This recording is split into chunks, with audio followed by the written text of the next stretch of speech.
Hello and welcome to the Go Lurk Yourself podcast. Today we're taking a little bit of a break from our normal interviews and we are doing a deep dive into a discussion about Destiny 2 for PC. Sit back with our friend Gorby, Cherry Cake TV, and myself, Crunky, as we talk about the pros and a lot of the cons of Destiny 2. Enjoy. Welcome Gorby and Cherry to the podcast. How you guys doing? Not too bad. After a long week of Destiny 2. Yeah. Very long, yeah. Apologies to those regular listeners. We didn't record an episode last week. Cherry started a new job, and I'm entering the time of year that my job is extremely busy, so we couldn't quite get it scheduled. We'll try to keep them coming out every week going forward, but we're talking about... Go ahead. This thing doesn't pay the bills? Oh, I know. It's so hard to understand, isn't it? We're talking this week about Destiny 2, specifically the PC release of Destiny 2. We're all longtime MMO players and shooter players, and we decided to take the jump into Destiny 2 for better or for worse, since there's a PC release. So we thought we'd talk about what our experiences have been so far and how we think the future of the game looks. So guys, let's talk about, to start with, before Destiny 2 came out and you heard it was coming to PC, what was your initial impression? Pass. Pass? Yep. What made you say pass initially? So there was a Black Friday deal for Destiny 1 2 years ago. For $40, you got the Taken King expansion and all the expansions. Yeah. I bought it with the intention on Xbox to play with some friends, and I had friends that were playing it, and I played it, and I didn't even make level 20 because I was so bored. Whoa, okay. It just wasn't my thing. I don't know why it wasn't, but I just felt it was mind-numbingly boring, really. Cherry, did you play Destiny 1 at all? No, I didn't. Just because it's initially not the kind of game that I would go straight for off the shelf. And then I think I read like some reviews afterwards, after it had been out, and much like Gorby was saying, a lot of the people were just saying it was quite thin on the ground. It was very grindy. So yeah, I passed on that altogether. When it initially released, I had the same impression on Destiny 1. And I think, like Gorby said, I don't think I got it on Black Friday. I think I got it after that. I was at the GameStop, and they had the Taken King was cheap. And if you bought the Taken King, it came with everything before it anyway. Was the Taken King the last expansion? I believe so, but I don't know. I got into it, and I played it up until the part where it became a loot grind. I was hooked enough by the loot. I'm sorry, not a loot grind, a grind at the end where you have to do raiding. I just wasn't interested in that. I played quite a bit of WoW raiding, and I was like, I know what that's like. It's to dedicate time and coordinate, and I was playing it very mindlessly, very casually as something to do, because while the story is somewhat generic and the game is thin in areas, it does do combat very well. And I'd say the same thing about Destiny 2.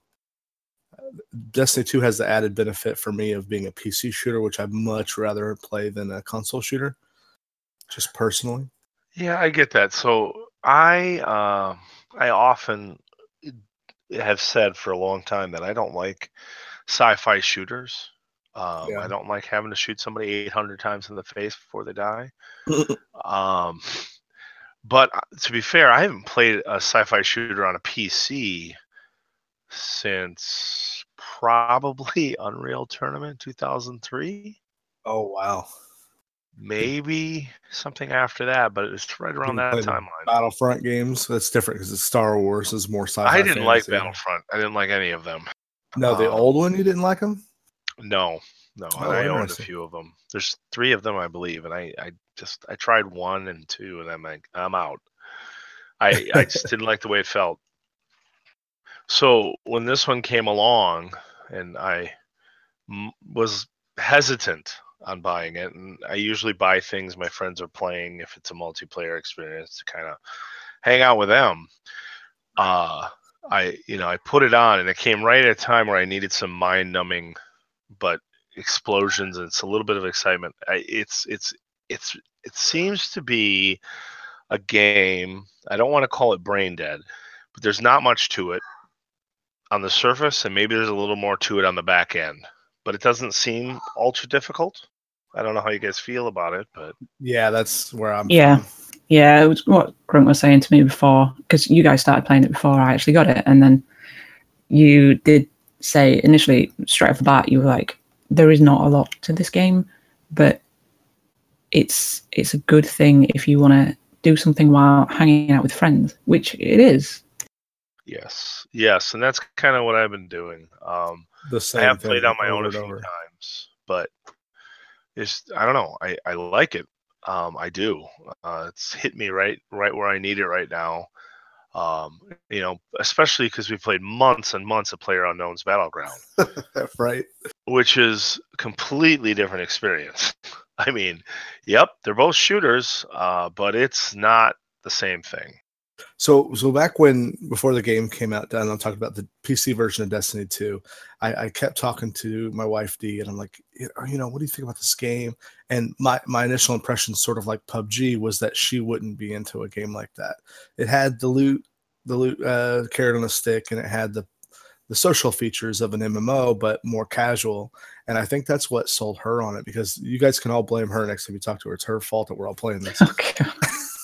Because I had decided, I don't really want to do this, and I was talking to her, and with Dee, I got to be really careful about my opinions, because if I say I don't think so, she won't even tell me that she wants to play. So I was talking to her about it. She goes, let's do it. Let's get the game, and let's just give it a go and see how we like it. And I'm really glad that I did, because as much criticism as I can have for it, like Gorby, you said, it has really scratched an itch for me in the last couple of months. I think because I'm super busy at work this time of year, I can hop on and play it. And then if I'm not there, I don't have that World of Warcraft itch that the whole time I'm not playing, I'm losing ground. Because if anything you don't get done in a day, you can just do it tomorrow. There's not a whole lot of stuff that's going to pass you by in Destiny, specifically because there's not a whole lot there.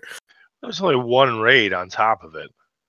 Exactly. And just for everyone who plays, we've seen the raid, but we've not really even started on it. We've still got people getting geared up, and we're not so hardcore that we're like, everyone needs to be here at yada yada time so we can go do this. We're kind of like, if people are on, we'll go check it out. But we're doing the Night Falls start. And Cherry, like she said, she's maybe a week behind the rest of us, so she's probably a couple days away from it. If she can be asked to actually get her character. Yeah. Well, the only thing, going back to what you were saying with you can jump in and out of this game as opposed to WoW, where you would lag behind. The thing that I've found that I've struggled with is, because you guys have played it more than me, you've been on it for longer, is that sometimes I feel like I don't know what I'm doing, because you guys know areas and maps and bosses better than me. So sometimes I just feel like I'm tagging along. I'm not really contributing. That's all that I feel sometimes. Yeah, and I think if there was a lag behind, how long? It was a week or two after that we started. I think it was 2. Yeah, and so there's a lot of just common knowledge that we've picked up along the way that you're 2 weeks behind a little bit. But I mean, in terms of light level, which is how they gate all the content, you're maybe 30, 40 points behind us. That power level in this one, yeah. Stupid. So the first game, they have a rating that's, after you hit 20, the rating of gear you have. It was called the light level. Now it is the power level. I'm not sure why that change happened.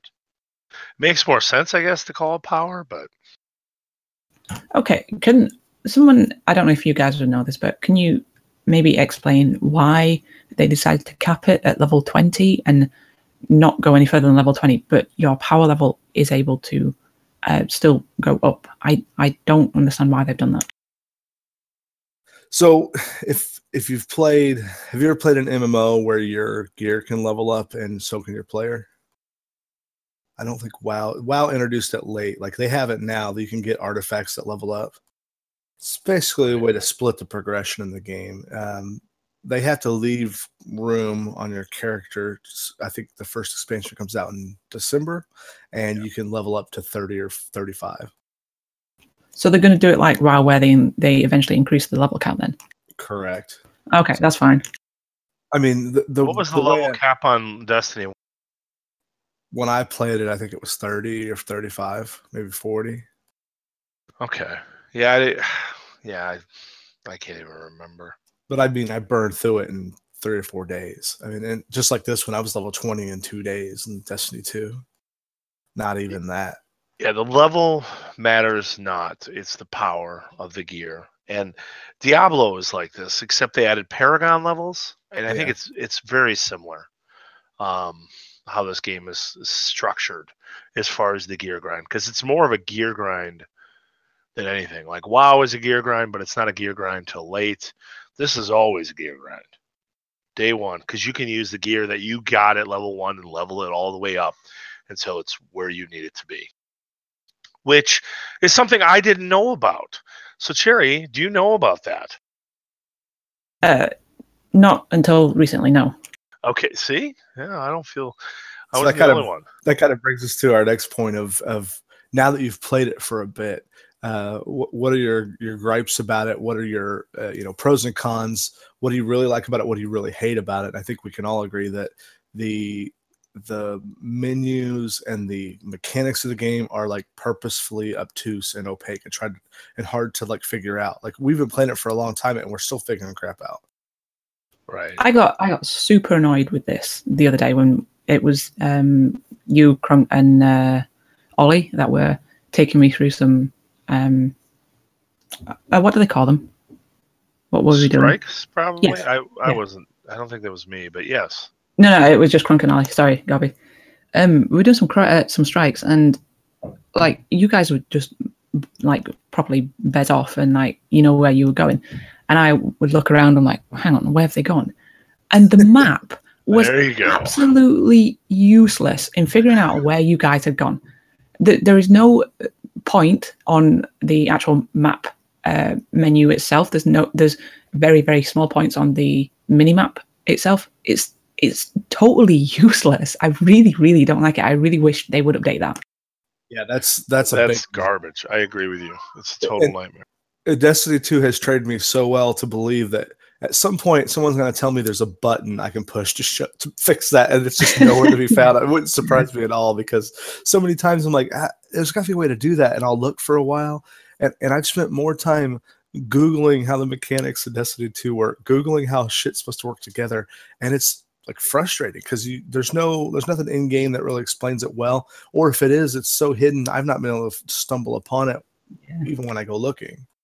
You were also when you were showing me around, you were like, oh, I've put a marker down, head to the marker. It wouldn't show up on our mini map, so there really is no point to it. It's a marker for yourself, which in itself is ultimately pointless. The only thing the mini map's good for is to show you the direction enemies are. Yep, the red. Like the other you were just talking about this, Crunk. You're talking about buttons you push. Whoops! I figured this out. Well, I didn't know that you could check the level on all your gear by pressing E. Right. What? I didn't know that. So I've been for literally until a couple of days ago, been hovering over everything. Here's a better one. Q compares it. We'll bring up a side-by-side comparison of your equipped gear and the gear in your inventory. Yeah. Again, where is the knowledge that we're meant to know this? Is it because we were supposed to have played Destiny 1? Is it featuring that? It was because this wasn't on PC. This is like a whole new thing. These are all upgrades too. These are all improvements over Destiny 1. These buttons you can push. And I think a little bit of it comes from they designed the interface for this game for both Destiny 1 and 2 for a controller. So there's only 8 buttons, give or take, or combinations of those two you can use. So now that you're on mouse and keyboard, this is a perfect example. And we're going to get real technical on one of the classes, but Dee's playing the Striker, Gorby.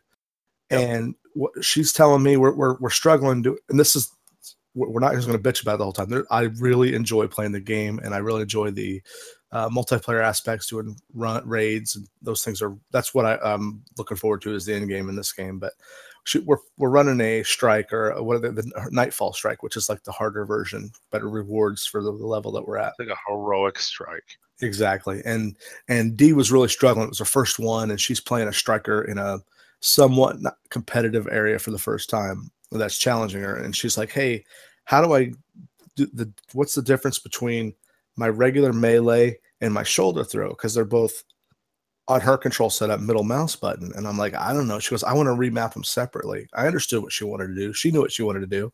And we haven't been able to figure out if there's a way to do it yet. From all I can tell, those two abilities are hard coded to the same button.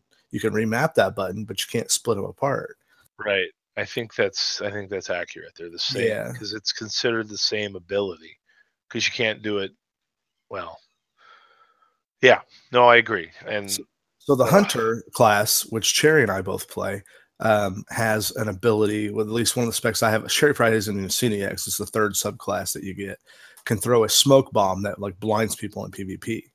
It's also bound to melee. So, and there's no, to my knowledge, there's no indicator that it's available to use. It's on a cooldown, right? And I'm running around PvP, jumping through the air.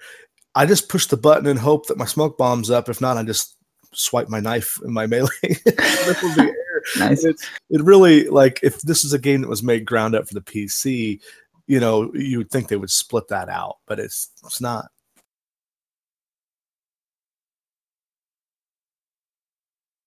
And, you know, I did a little research, very little. The Sentinel does all kinds of things that are like a tank with a shield. But it's a shield bash, and, you know, it's shit like that. And those shields, I don't know if you've seen them put up walls before, Krunk. Yeah. They're not great. No, and I want to talk about this in a lot more detail when we get to the how is this game. You should have just started recording now. I've started recording. But okay. It's how is this game similar or contrasting compared to other MMOs, and where other MMOs it's like 30-30-30. This character does most of its time it's tanking. This one most of the time does DPS, and the other one does heals. This game's not like that at all. It's like everybody leans 5% one way, and that's it. Yep. Everybody's job is the DPS. Everybody's job is to stay alive. Everybody's job is to take some hits, take some attention from the boss. But one character is just a little bit better than the other ones at different roles. But it's not a bad thing, though, because if you get like a group of players, because like you were saying, you need another hunter, so I became a hunter. But if you get a group of people that are all the same class, it doesn't mean that you can't go and do, you know, whatever without like being at a disadvantage because you haven't got that person. Yeah, it seems to me that a person's competence and ability to play the game is paramount over their class or stats. I mean, well, not stats, their class. As long as you're the right power level, if you got the right amount of gear, you can take more than one shot from any monster. You have a chance. And a true sign to what you're saying, though, is the fact that there's very few gear that is class dependent that I've seen.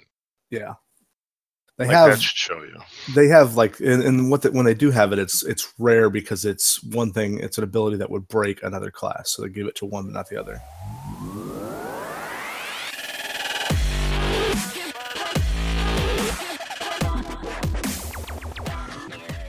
Would you not think with it being ported to PC, I know it's made for console, but why haven't they taken this into consideration? They know what a keyboard is. They know what a mouse is. They know what a gaming mouse is.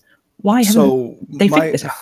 My impression of it from Bungie Activision's attitude is that this game made its bread and butter on console, and I don't think they even expected it to do as well as it's done on PC.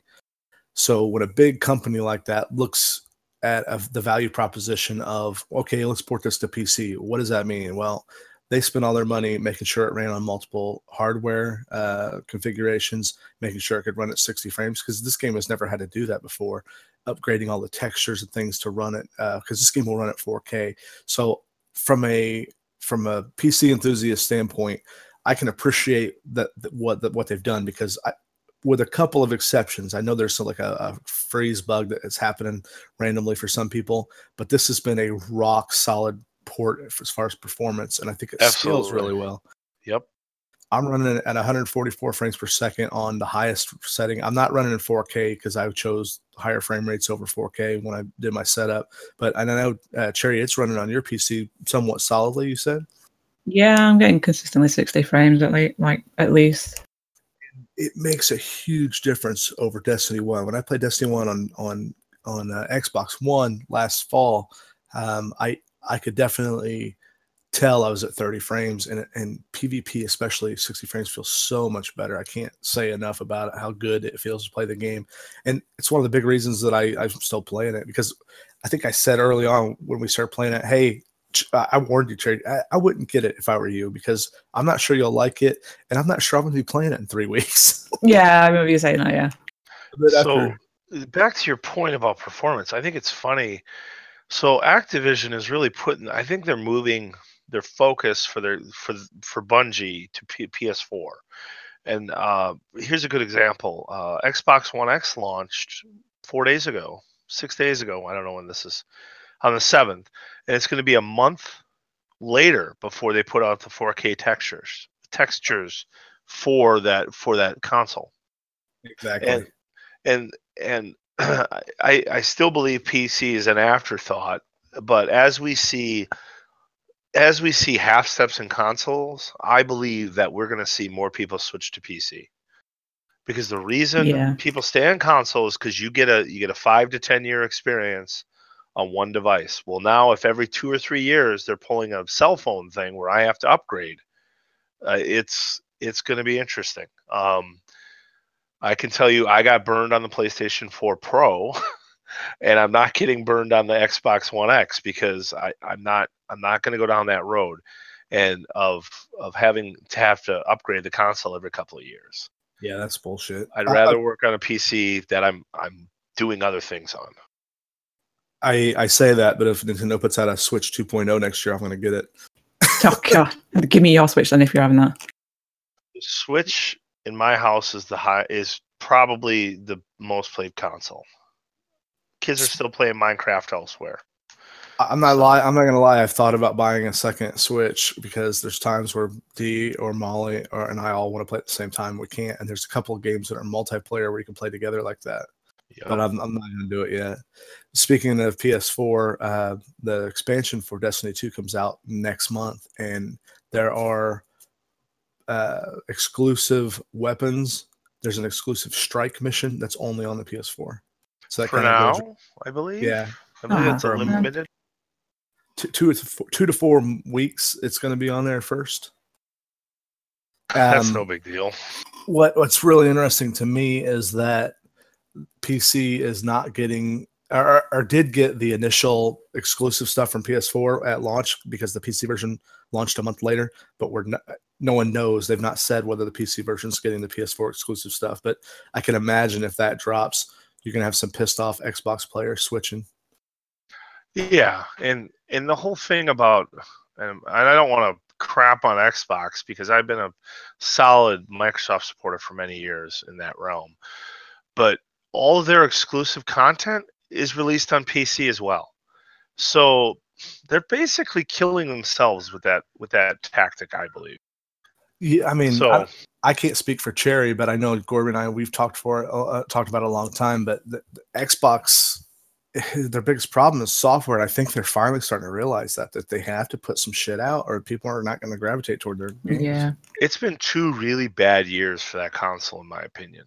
And it came down when they said, we're going to go to this platform. We're going to move to a 4K platform.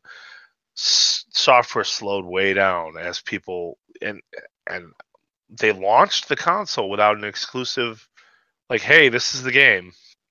Yeah, Forza had come out before, and they're patching a bunch of their old games, but that only gives them so much life, in my opinion. I just don't need a underpowered PC hooked to my TV. I can just hook a regular PC up to it and play almost every game that comes out for the system. And that's my problem right now.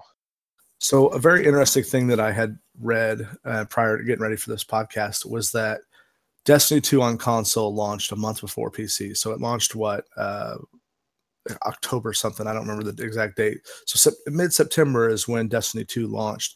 Sales were really strong out of the gate on console, and then after about 2 weeks, they started tapering off, and they were like 50% the following month.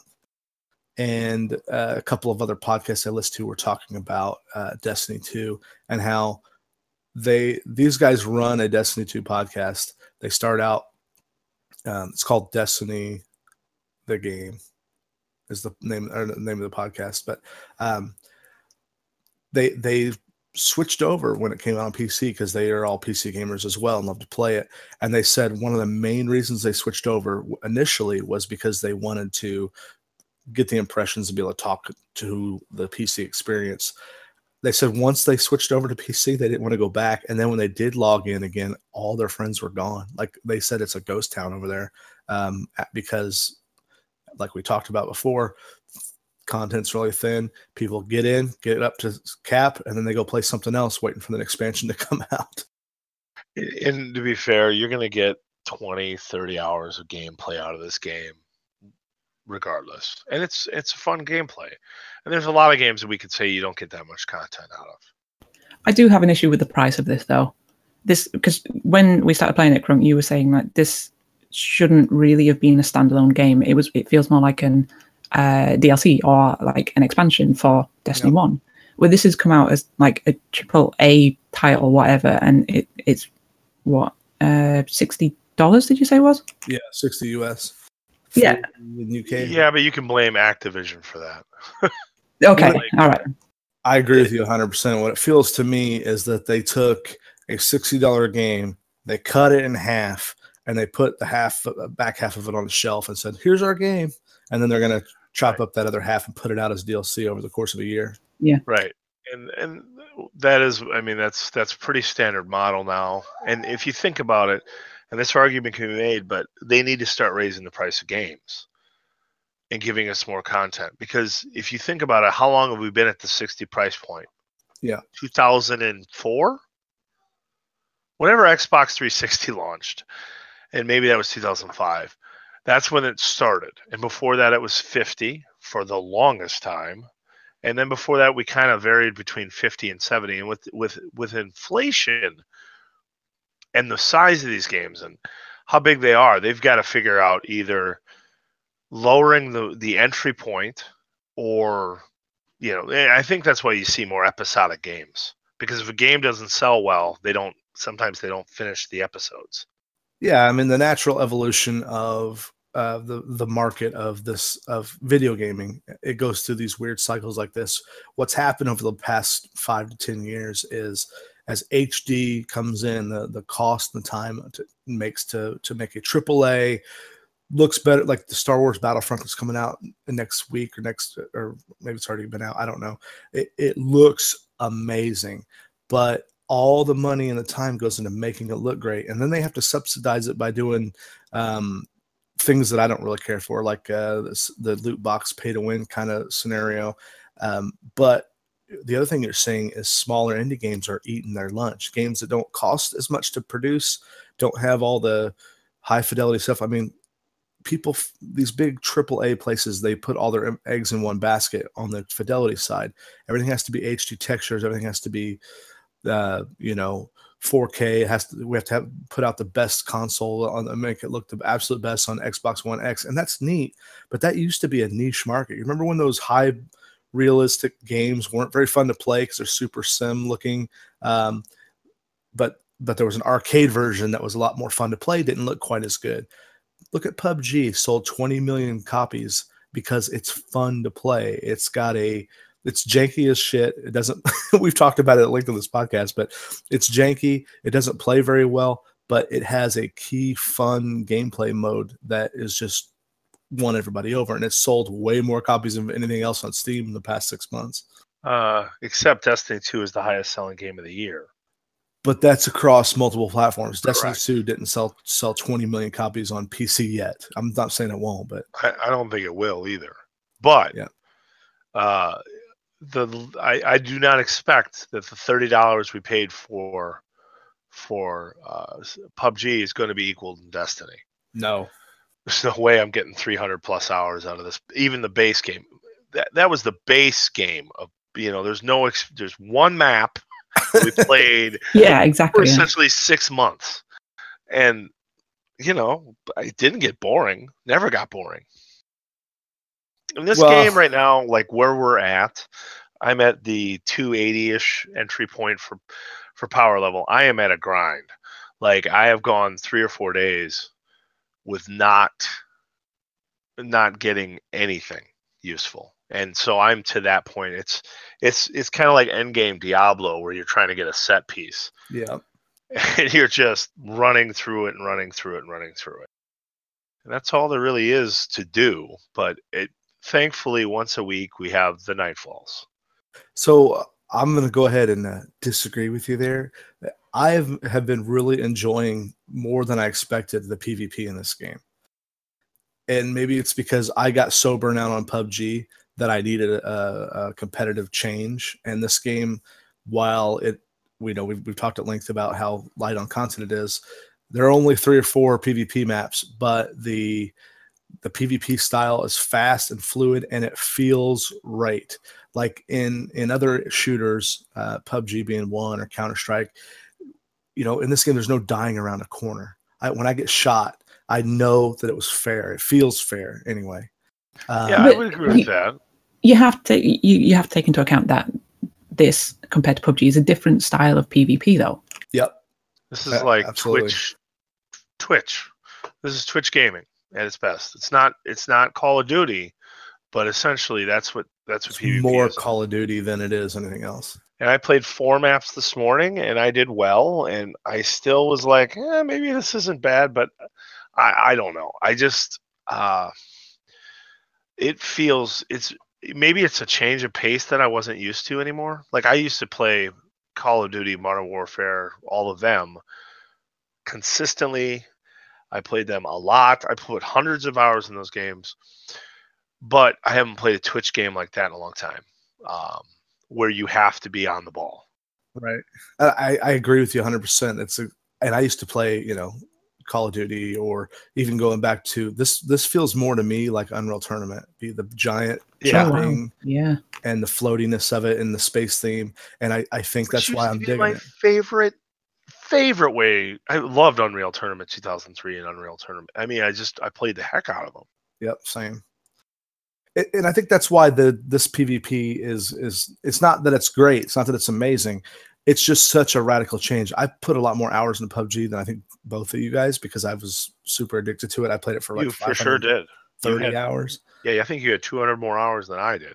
And I was getting so ragey and not ragey at losing. I don't mind losing, but ragey at like bullshit deaths. You know what I mean? Where you're like, no, I played it right and I died around a corner, and we also ran into the buzzsaw that was the hacking wave from China. And that's specifically the next point I want to bring up is one of the biggest reasons I'm not really keen on playing PUBG right now is I'm not going to deal with that kind of hacking. I don't mind that people hack, fine.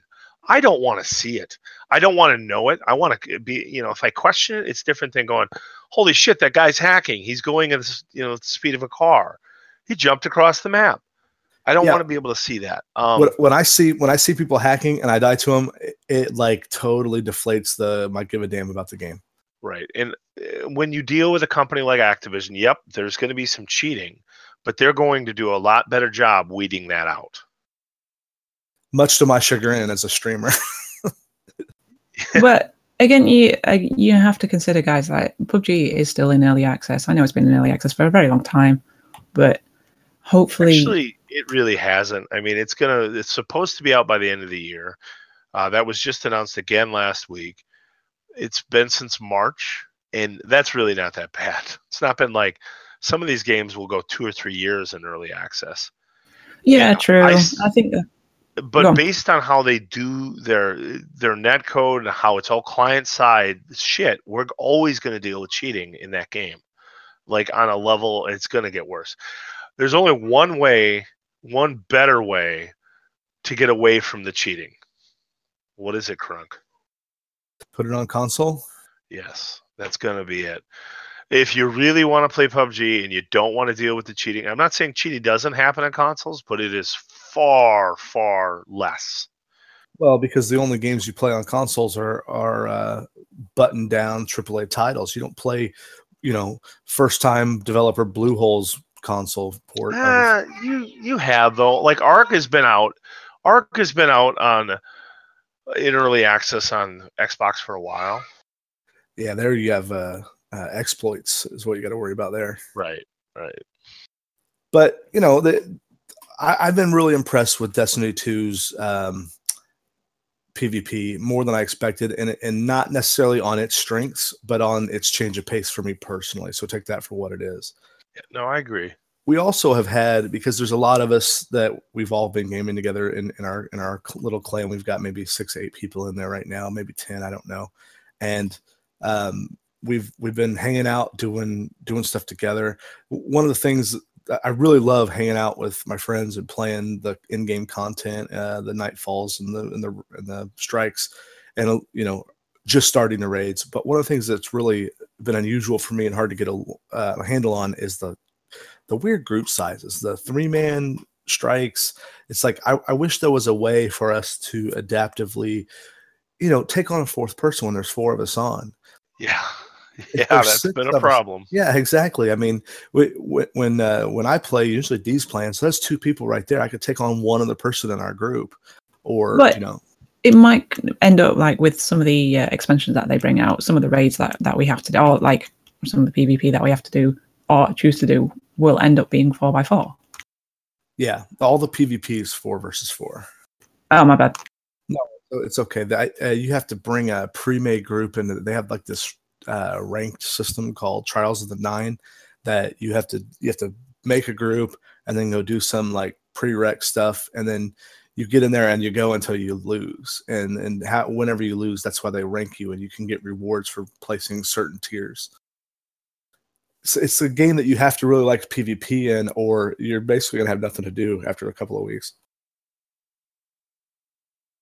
Yeah, I'm kind of worried that's gonna happen to me. If it hasn't already. I knew you were in trouble when you started skipping the cutscenes. I'm like, oh, she doesn't like the story. She's going to have no motivation to play this game. Well, case in point, like what we were doing last night with D, we were doing, was it the daily quest, that daily mission that we had to do? Yeah, that one was, we were doing it a cheesy way. Basically, they have this thing in the game called Nightfalls. Is it Nightfalls? No. Where you got to go find the named mobs inside the not Nightfall. That's different. Faction quest. Yeah, the daily faction quest was to go and fight the captain inside the caves. Gorby, what's that called? Oh my god. This is how important it is to know what's going on in Destiny 2. We don't even know the names of shit. Basically, we go in this cave, and at the end of the cave, there's a yellow captain who has a loot chest behind him, and there were some bombs there you had to blow up. And we each got like 8% each one, and it only counts when you shoot it for this daily quest. So we'd run in this cave, we'd do the thing, we'd run out, and then run back in and do it again. How many times did we do that? 15 probably. The way that I think they intended it was for you to run around the map and find different ones, but we kind of cheesed it by just repeating the same one over and over again. I don't agree with that though, because it's just pointless busy work. Even if they intended it for you to go to different places, it doesn't justify it to me. Yeah, and that's, you're not wrong at all. But I think the counter view to that would be if you really think about it, any video game's pointless busy work. It's whether you enjoy it or not. So I think the fun in running around to random ones is the experience of running through the cave and having the gunfights and finding a way to kill the boss. I agree with you. It's not fun. It was repetitive and boring as hell what we did last night. Okay, then. The other downside to that, I'm really hating on Destiny at the moment, but I don't care. The other downside to that little quest, whatever it was, is what you just said, where it would only count if a certain person would shoot the box. if you're in a group together, why doesn't it count as a whole? That makes no sense. We would have been better off running in solo. That was probably, and I'm not defending Destiny. I have more bad things to say about Destiny than I have good things. But I do like certain aspects of it. I think that one is one that could absolutely and should absolutely fix to where group credit quest. I guess I haven't noticed that before. No, I think you did it solo. Dama and Ollie were telling me about it yesterday. They're like, yeah, they warned us when we went in there. They're like, by the way, make sure you guys keep track of who's shooting what, because only the person who blows it up wins or gets the credit. Oh, yeah. Is that the thing I did? That's faction stuff? It was faction yesterday, yeah. Here's what I didn't like. It did 20% the first time, 20% the second time, 20% the third time, 20% the fourth time. Fifth time, it did 13%. Yeah, we ran into that same problem because there was three of us doing it. And then I finished first, then D finished, and then Crunk finished. Oh, where's the sense in that? I think there's a little bit of an RNG role for each one of the quest credit things. I first noticed it when doing PvP. I'd get 33% for a win and 20% for a loss. I'm like, okay, you can lose 5 times and get your credit, or you can win 3 times and get your credit. And then one time I won and only got 17%. I'm like, what the hell? What? Yeah, it's so weird. It's just the weirdest thing. And of course, nothing spells that out in the UI. There's no manual with the game that tells you that this is what to expect. No, but I do foresee myself actually buying the expansion. I did not buy the $50 bazillion version because I didn't know. I do foresee that as long as everybody's still playing it, I will continue to play this game. And like you were saying before, I would probably play a lawn mowing simulator with my friends if they played. You know what I mean? There's a social aspect we're getting just by talking to each other that, it's an outlet for a lot of us to get social time, especially the ones that have a bunch of kids. Right. And I think that's what we said was one of our big draws for PUBG, was that the game was fun. It had its moments, but a lot of it was driving around looking for stuff. And that's where we would just shoot the shit and have a good time hanging out. And then you'd have the funny thing happen. I'm really looking forward to raiding, because I think that's where the strategy and the coordination it's going to be frustrating to learn, I think, at times, but it's also going to be rewarding. And the reason I know that is because we've gone through the Nightfalls, which were like 3-man mini raids where you have to really be on the spot, know what to do. And it's been really rewarding to finally get it. A lot of work going into it, sometimes frustrating figuring it out. But once we do, it's like, oh, there's that we finally beat the boss thrill that you get from like MMO raids and whatnot. Yeah, exactly. I love the Nightfalls. Not going to lie, that's probably been my favorite part of the game. And they're hard. They're hard but beatable. Challenging, yeah. So, getting aggro. All right. Okay, we're good. So, Cherry, the Nightfalls, I don't think you've done one yet. They're basically like a timed, harder version of the strikes that the monsters take a lot more hits. They can deal more damage to you, but the rewards are way better. And there's different challenges to them. Yeah. They have the one we're doing this week has this mutator on it where, you get a time limit. You can only heal if you're running. You get like a debuff if you stand still. That means your shield and your health won't regenerate. And if you run for 2 or 3 seconds, it ticks back up. That's the first mutator. The second one is at certain parts in the level, there are these giant rings you can jump through that add, each one you jump through adds 30 seconds back. And they're in like the crazy difficult areas where you have to like run and dodge fire from enemies. So it adds a unique gameplay mechanic on top of something you've run before. And I think that's where the fun for this game can come. It's sort of like Gorby said it earlier, Diablo 3. You get Diablo 3 and you play through the story in, maybe 6 hours. I don't remember how long it takes now with all the expansions, but the fun in that game is trying the different abilities of your character, getting the different loot sets. And then, the Paragon levels is basically like what they call it, prestige in Call of Duty, where you hit the level cap and start over. So that's prestige classes. Yeah. There are 10 levels of that. I think Destiny 2 is kind of counting on that a bit. They give you the treadmill, literally a treadmill, or not literally, but they figuratively a treadmill that you run on. And then, the fun is the different ways you could run on that treadmill. It's I don't overall. If I stopped playing Destiny 2 today, I would feel satisfied with the money I put into it.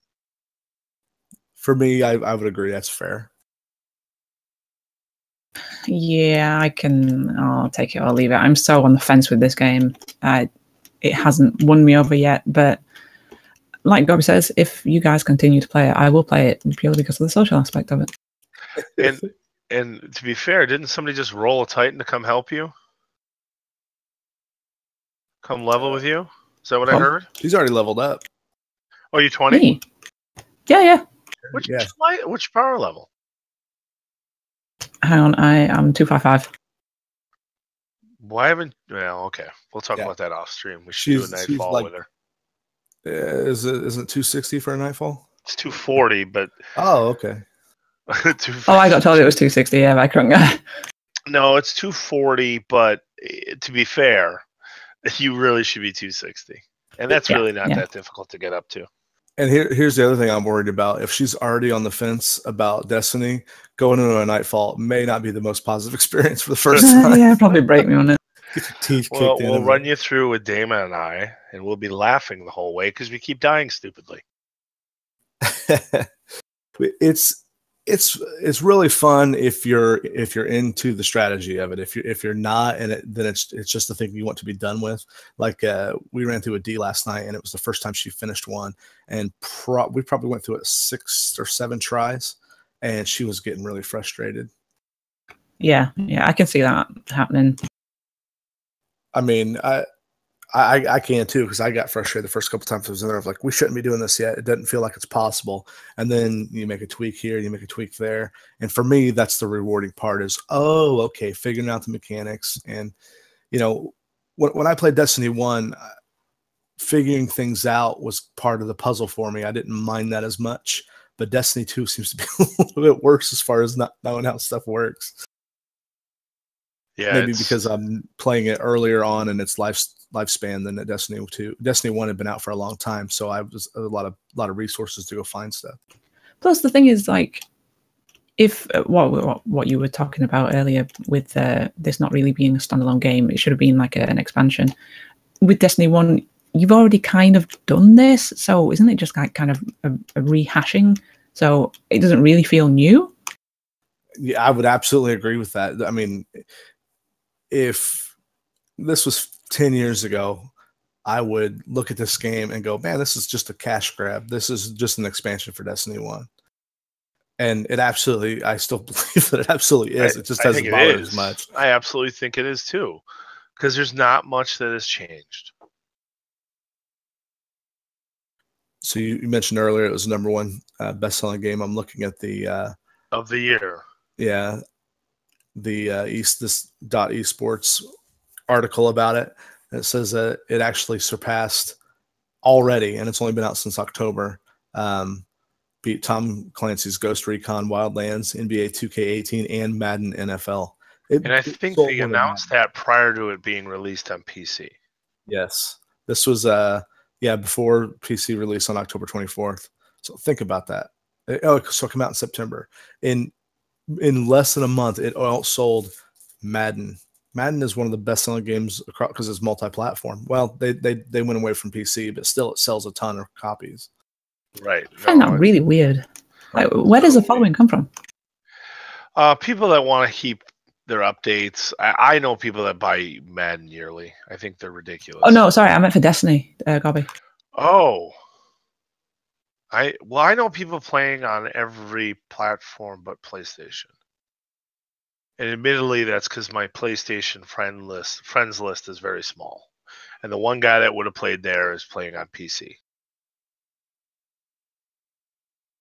So in total, September saw a 39% increase in revenue from the same month in 2016 for Activision Blizzard. Destiny 2 being the big part of that. So it's got some problems, but sort of like PUBG's got some problems. It's selling so well. Why would they fix it? Right. One of the big frustrations with PUBG for me with the cheating has been, and until it clips and they start seeing a dip in sales, they have no financial motivation to fix it. That's what really drove me to go, you know what, let's try something else. And especially with the console version coming out as well, they're going to be tied up with that eventually. Yeah, I mean, I don't expect anything, but it was pretty obvious to me when you saw regular weekly updates in that game that they were working on it. And then when they started announcing the console version, that started slipping. And then what do we get? We didn't even get a stability pack. And every time I die around a corner, I'm like, I know they're going to get back to work on the netcode for the PC version probably after the console's out. But you know what? I don't care about the console version. Fix this. Yeah, it shouldn't have to be like that. It should be either alongside or prioritized with it being released on PC first. It should be from my perspective, but like as a big company with sales goals, well, they don't care, do they? Nope, they already got your. As long as people play it. Right. They're probably going to focus development to the consoles, I bet. Yeah, especially if because they are not the first to the market. I think Fortnite actually released on consoles already, the Battle Royale. Yep.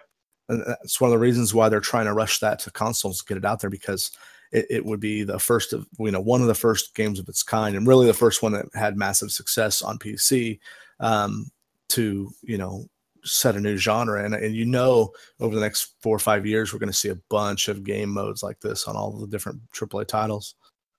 So I'm going to touch on that for a second. I know we didn't talk about this last time I was on the show, but Fortnite Battle Royale. Now I'm annoyed because a friend of mine, that same friend that was supposed to be on PlayStation, is now playing on PC, is the guy that suggested I buy Fortnite.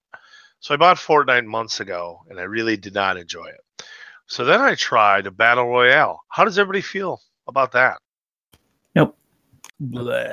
Here's what exactly. It's terrible. It really is. Fortnite is to PUBG what Mega Bloks is to Legos. It's a good comparison. Maybe it's the dumbed down kids version that you put with your little brother. You let your little brother play with them so that he doesn't swallow them. Like, it's so blatant. Oh, let's put some balloons on this bus so it's like an airplane. I mean, like, what the hell is that? Oh, it's 100% aped. Isn't there some kind of dispute between the two companies that saying that Fortnite's ripped off PUBG? The problem is Epic owns Fortnite. They also own the Unreal Engine, and that's what PUBG is built on. Oh man, okay. So there's not going to be a big dispute. My feeling on Fortnite is, I wanted to like it. Like, I went in like, hey, you know what? Maybe because it's smoother than PUBG.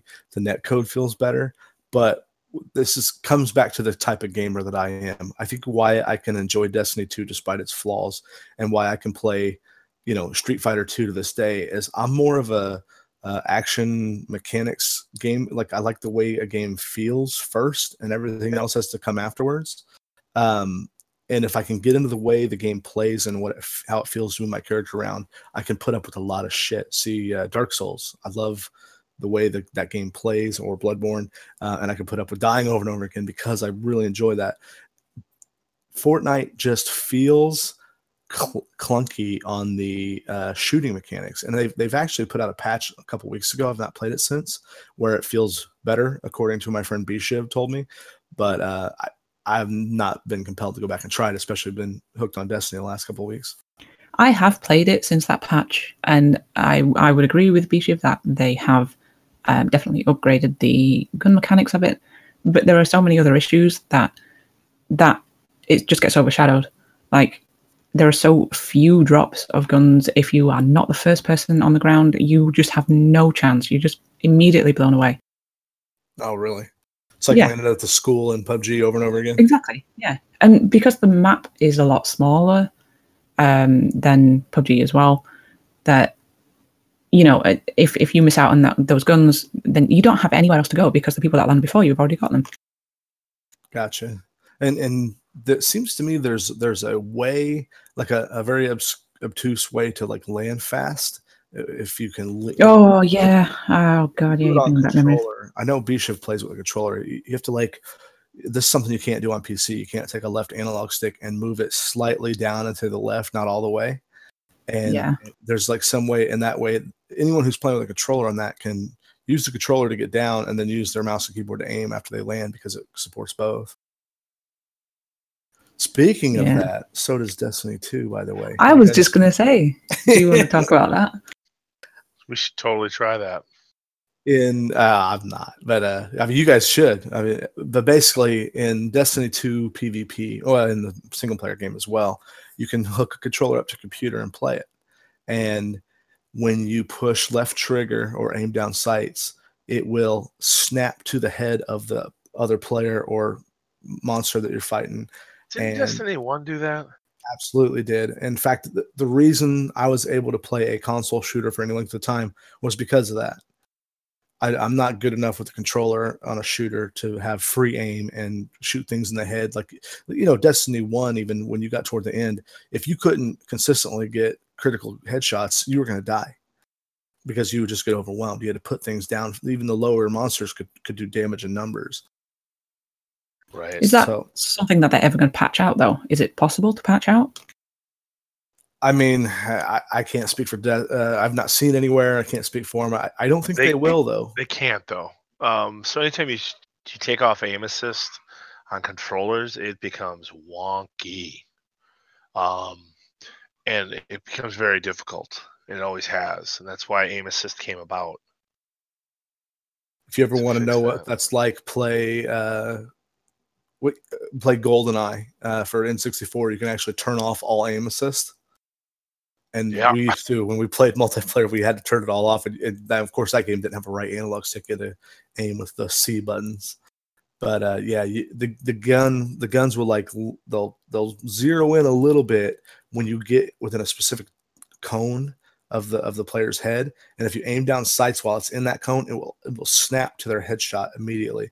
So even in PvP, and I played Destiny 1 PvP quite a bit too, run around, jump in the air, look generally at their direction, hold down left down sight, and as soon as it zooms in, pull the trigger because you're going to shoot them right in the head. Mm-hmm. And Destiny 1 PvP was a lot quicker. You died faster. You could die in 2 shots.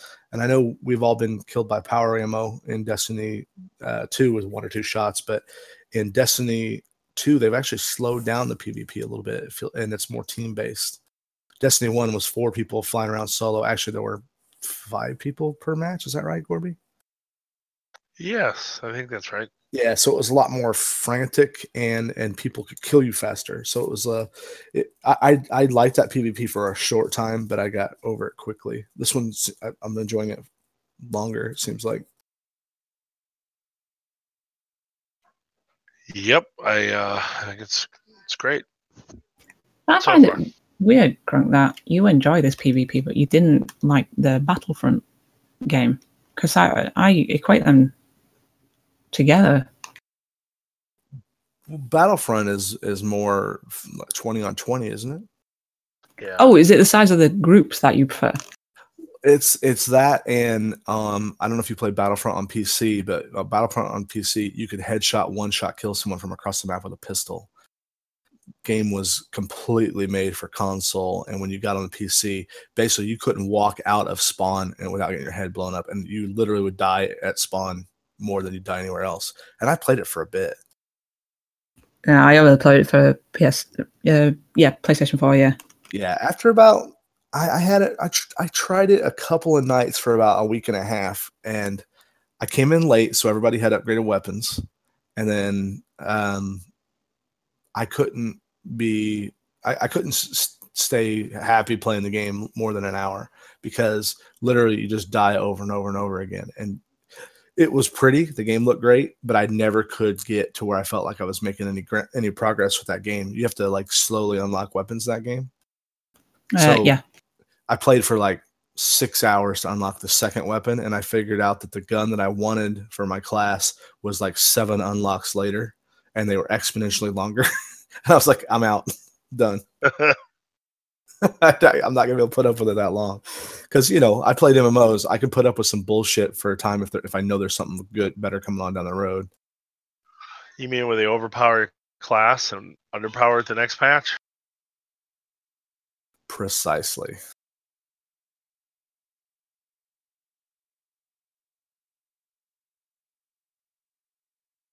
So the very next expansion comes out on December 5th. It's called Curse of Osiris. Have you guys read anything about it yet? Not really. Nope. One of the things that they've mentioned is it's going to have quote unquote new raid content, and I've seen talk all over, Reddit and places. What does that mean? Is there going to be a new raid, or is it just going to be like another wing of the existing raid, or is there going to be a new way to play their first raid? And some of the speculation I've read is they're going to polish up Destiny 1, some of Destiny 1's raids, and unlock them for Destiny 2. That makes a lot of sense to do, just to add content. Yeah, but it's pointless if you played Destiny 1. Why would you want it in Destiny 2? Because maybe it's not available anymore. Maybe you enjoyed it and you want to have a different thing to do to unlock higher level raid content or loot and stuff. You can thank Vanilla WoW for that. Yeah, I mean, so let's say if it's the first raid they ever released, Vanilla WoW had raids that were only available during certain times, and they closed them out. And they brought them back. Was it Karazhan? And that was opened up for a time, and they shut it down and then brought it back. I think so. I don't remember, actually. It was so long ago. So, yeah, the way I envision it, and I don't know this to be the case, but I could see this happening where Destiny 1 comes out, and before the first expansion, the first raid is tiered at, like, let's say, power level 250, and then you go through it for several months. You and your friends all spend weeks in there and get lots of high level gear, and then all of a sudden you're 280 now, and you have no reason to go back there. I could see them bringing it back for Destiny 2 for that reason, because you haven't played it in 2 years. Fair enough. I don't know, man. It seems silly, but I don't mind the idea. I think they should put out more raids, though. Definitely. Yeah, as long as they start doing something different, as well as doing that, that's fine.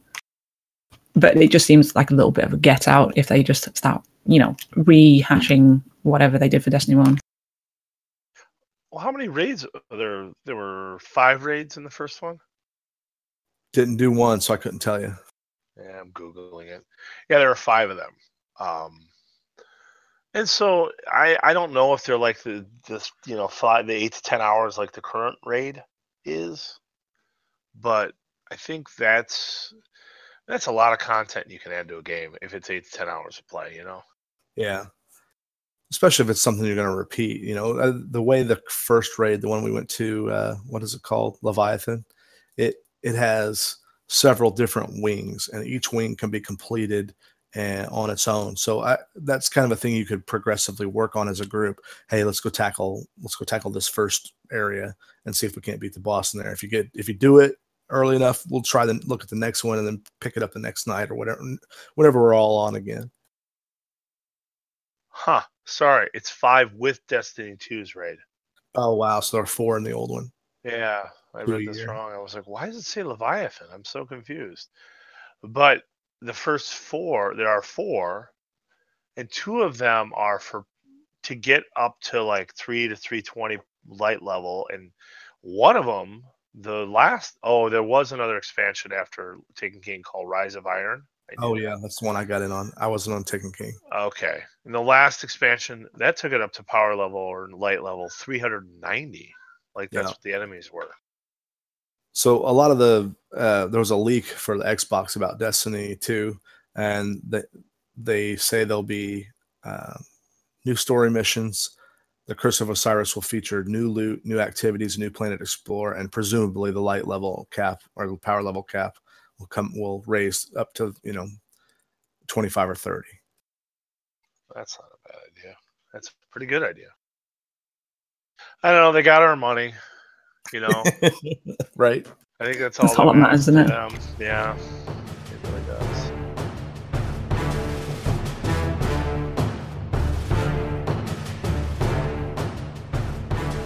Hey, switching gears, so I know, Cherry, you really liked the new Sonic Unleashed game? No, I haven't played that one. I played Mania. Sorry, Unleashed is yeah. So there's a new one out called Sonic Forces. Anybody seen this thing? Yeah, I've seen it, but I haven't played it. So I heard a joke somewhere else on another podcast. I won't name it, but they were like, man, it's like the first one. They wanted to remind you how great it was, how great Sonic was. This one, however, wants to remind you of all the bad years of Sonic. So be careful. So what I've heard, like the general consensus of the new one is that you could see they were like on the cusp of something great, and then they were like, well, got to ship it, and it's not quite finished. So what people were explaining it, that you could see they have some really good ideas, but sort of like Sonic has always been. Things are going great, and bam, you hit a wall and you're dead. And that's been the biggest problem with the 3D is Sonic is all about being fast. Well, being fast means you got to be really, really good about leading the player and giving them cues as to what's coming up, and to not just make them die over and over and over and over again. Exactly. Which is most Sonics, where you just died. I mean, there are probably 4-1 bad Sonic games to good ones. Yeah, I'm not the biggest fan of Sonic 1 and 2 and 3 though. A lot of people love them, but I always thought they were trial and error games. And if people like, and I don't get me wrong, I love trial and error sometimes, but the gameplay wasn't rewarding enough for me. I never felt like I was absolutely in control of what was going on. I always felt like I was just reacting and then memorizing the levels. That's the only way you could beat a level consistently. And it was fun once you went through and learned how to not do it and memorized all the jumps. Then to run back through and be like, hey, look, I finally did it. Huh. Yeah. I don't know. I've thought about getting whatever the new Sonic is, the good one, but I never picked it up. That's the one, the Cherry, that you played on stream, where they have all like the remix levels and the classic levels in with the new stuff. From a nostalgic point of view, it's really good. I mean, it's got all the nods to like all the old games. So if like me, I grew up playing these Sonic, like the old school games, the 2D scrolling platform ones on the Mega Drive, what you guys call the Genesis. So for them to include like all like the really subtle nods and that kind of stuff, like was really cool to see, and it felt like a genuine Sonic game, not some rubbish thrown together updated kind of game. It was really good. Yeah, it's definitely a game I want to pick up on I think it's on the Switch. I think I'll end up getting it there. Speaking I can see it being really fun on the Switch. Go ahead. Are you gonna talk about getting a Nintendo Switch? Well, it hasn't happened yet. It remains to be seen whether it will happen. I think it's well. You gotta ask Santa for one. Maybe. I'm really, really wanting to play Mario Odyssey. I love the Switch. I am very happy to get that at launch. Just it's not because I played a ton. It's just that the games have sold me on that system. Zelda and Mario in particular. We got plenty of play out of Stardew Valley. I'm not going to buy Doom on that. That's not the kind of console I want to play Doom on. I'm not going to get this new IP that came out from Bethesda that's coming out this week called Skyrim, I believe. Funny. You're not a fan of Skyrim, Gorby? I'm not a fan of Bethesda's games like that. Okay. I think I really liked Oblivion. I put a lot of time in Oblivion, but Skyrim, I don't know. I didn't do it. And then Fallout, I can't. A 5-year-old port of a game that runs poorly and for full price. Right. It's so like it's a bad jank.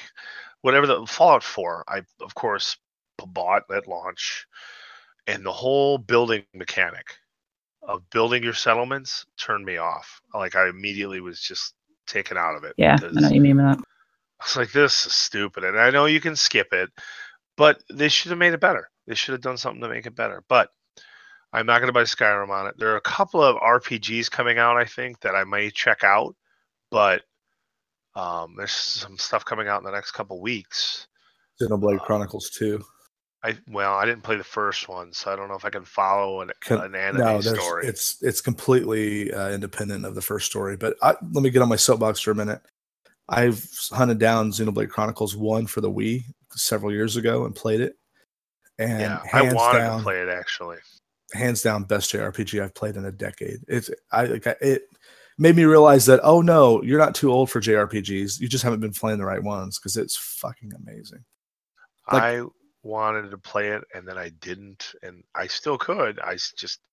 Now I'm going to probably buy that. And I think the Switch, so I love the idea of handheld gaming, but I have large hands. And so the 3DS, I only get so much play out of the 3DS. You know what I'm saying. Yeah. I knew there was a joke in there somewhere. Well, I was trying to be professional. Anyway, 3DS, I bought the new. Yeah, exactly. The Metroid game was great. However, I can't play it for more than an hour at a time. Same problem I have. And when it's like that, you just, I don't know, you're not compelled to play it. So the Switch, though, as a handheld, feels great. Feels like the best handheld I've ever had. It's got a bigger screen. Your hands aren't cramped up. I don't know. They did a good job. So a JRPG on that really appeals to me. Yeah, I mean, do your research. Look into what type of gameplay it is. Watch someone play it. There's a couple people who have on YouTube like 1 hour videos of it. But I had Xenoblade Chronicles 1. I didn't expect it to be that good, but I read all these reviews and it was hard to find. There was a whole hubbub about GameStop selling used copies of them as full price because they pressed their own. It was a whole big article about it. But it got me curious enough about this game that I'd never heard of it. I'm like, I like JRPGs, and I found one really cheap at a used store, and I thought I'll give it a spin. And man, I don't know if it was just the right game at the right time for me, or if it really was that good, but I was hooked. And then I got in trouble for playing it when Dee wasn't home. She's like, no, you can't play that unless I'm here because I got to see the story. The story is really amazing. It's futuristic sci-fi JRPG. That's all I'll say about it without ruining anything. But speaking of YouTube, Cherry, a little birdie told me that you're now making YouTube videos for streamers, like highlight videos. Yes. And where can people find those videos? Well, on the people's channels that I do them for, they're not on my channel. And can they find them on your YouTube, or do they rehost them? They will put them on their own channels, so no, they won't be on mine. Oh, okay, cool. So if you are a Twitch streamer and you're looking for a highlight video editor, reach out to Cherry Cake. On Twitter? How should they get a hold of you? That's a good question. I am on Twitter, CherryCake518. I think my handle is. So yeah, it's probably the best way to get a hold of me on there. And Gorby, how can people best get a hold of you or listen to your podcast? For my podcast, you can go to facebook.com/tabletalkpod or tabletalkpodcast.com.